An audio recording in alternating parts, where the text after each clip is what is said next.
Assalamualaikum warahmatullahi wabarakatuh. Balik lagi bersama saya, Mr. Sadau, atau panggil saja Mirsad. Baik, untuk pembahasan kali ini, meneruskan untuk pembahasan yang kemarin. Jadi untuk teman-teman yang masih berusaha atau berjuang untuk berhenti bermain judol atau sebagainya, untuk teman-teman yang masih berjuang untuk berhenti bermain judol, ada beberapa tahap yang saya rasakan selama ini, selama saya menjalani hari-hari bermain judol. Jadi tahap pertama tuh memang kita iseng ya. Di tahap iseng itu keuangan kita masih stabil, ekonomi kita masih oke. Lalu di tahap 2 itu tahap kecanduan. Nah, di tahap kecanduan ini adalah tahap yang paling parah. Karena di tahap kecanduan itu kita akan melakukan apa saja, kita akan menghalalkan apa saja untuk bisa bermain judol. Bahkan yang ada di pikiran kita, yang ada di kepala kita, gimana caranya besok bisa deposit. Tahap yang ketiga itu tahap kebutuhan. Tahap kebutuhan itu udah tahap yang paling akhir. Tahap yang paling harus segera kalian lalui atau harus segera kalian lewati. Karena di tahap kebutuhan itu, pola pikir kalian itu sudah mindsetnya kalau nggak bermain judi atau tidak bermain judol, kalian nggak punya uang, kalian tidak akan cukup, kalian tidak akan bisa membayar hutang. Disitulah persepsi kalian itu mulai kehilangan arah. Otak kita tuh mulai hancur karena tidak bisa berpikir dengan jernih. Karena yang ada di pikiran kita, gimana caranya kita menghasilkan uang dengan instan, untuk apa? Untuk kebutuhan dan untuk membayar hutang. Ada beberapa penyebab dari tahap yang ketiga itu, terutama pinjol ya. Jadi antara judol dan pinjol itu saling berkaitan. Yang saya alami seperti itu.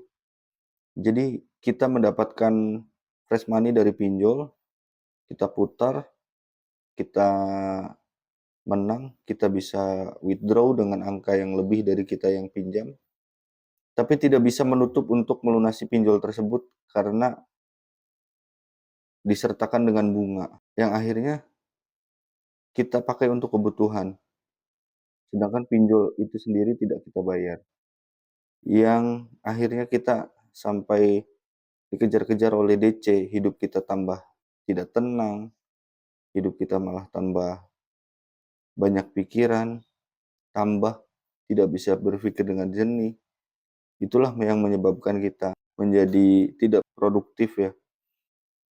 Jadi yang di pikiran kita kalau sudah di tahap ketiga itu udah paling parah, karena kita ingin menghasilkan uang untuk membayar hutang atau kepepet. Jadi mau tidak mau kita bermain lagi. Untuk memutus itu, saya sendiri pun masih bingung caranya seperti apa. Saya masih gali lubang, tutup lubang. Banyak yang mengatakan jangan tambah lubang, sedangkan yang mengatakan tersebut tidak memberikan solusi gitu, tidak memberikan edukasi yang tepat kepada kita. Yang akhirnya kita menganggap orang lain, masukan dari orang lain itu tidak berguna. Itulah yang membuat mata rantai itu tidak bisa terputus. Jadi di sini saya ingin meminta solusi atau sharing kepada teman-teman, terutama yang sudah berhasil melalui atau sudah berhasil berhenti dan bangkit dari keterpurukan ya, untuk renungan kita bersama. Silakan masukkan komentar-komentar Anda, berikan masukan yang terbaik, kita sharing, kita berbagi ilmu, kita saling menguatkan bagaimana caranya kita melewati ini. Karena ini sudah sangat membuat orang putus asa. Bahkan banyak case yang sampai orang bisa mengakhiri hidupnya. Banyak itu di berita-berita seperti itu.